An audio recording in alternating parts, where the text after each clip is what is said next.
More than 100,000 people have fled Syria's civil war for the relative safety of this camp across the border in Jordan. Many refugees, civilians and rebels, arrive at the Zaatari camp with serious injuries from the war. Others have pre-existing disabilities. British photographer Giles Duley spent 2 weeks taking pictures of refugees who are double-cursed, not only forced to flee home and country, but in some cases trapped in their new surroundings. Here was a woman who was in her 70s, and the Syrian army came to her house.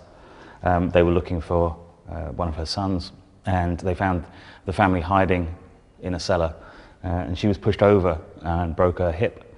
In the refugee camp, she cannot actually get out of the hut that she was living in, is trapped there, can't get to the washing area, the toilets. Saosan's husband was killed in the war. Then, during a protest on her road, she was shot in the leg. It was amputated above the knee. Now she lives in a tent at Zaatari with her 10 children. Giles can form a rare and instant bond with his subjects, gaining their trust as soon as he walks in. In 2011, he stood on an IED in Afghanistan. He lost his left arm, his left leg below the knee, and his right leg above the knee. This hand was really smashed to pieces.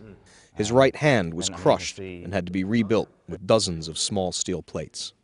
I think there's something about the fact that somebody looks at me and they think, okay, this guy's gone through something similar. This guy has experienced something that I have. Even before he learned to walk on his new legs, he taught himself how to work a camera with just one hand. 2 days after the blast, I was in and out of consciousness. And I remember the first person I saw was my sister.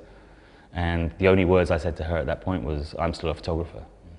A photographer who considers himself lucky to have received the best medical care Britain has to offer, the support of family and friends, and it's great having a knee. Meeting the refugees put Giles' own challenges in perspective. Even though their injuries were often far less severe, their prospects for recovery, physical and mental, were grim. Bashar was 12 when shrapnel tore through his leg.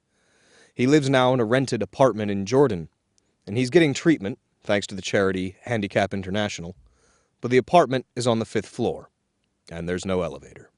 All he talked about was how much he missed school and wanted to go back home to Syria so he could carry on, especially his music. Giles is living, walking proof of the power of the human spirit to overcome even the most daunting obstacles.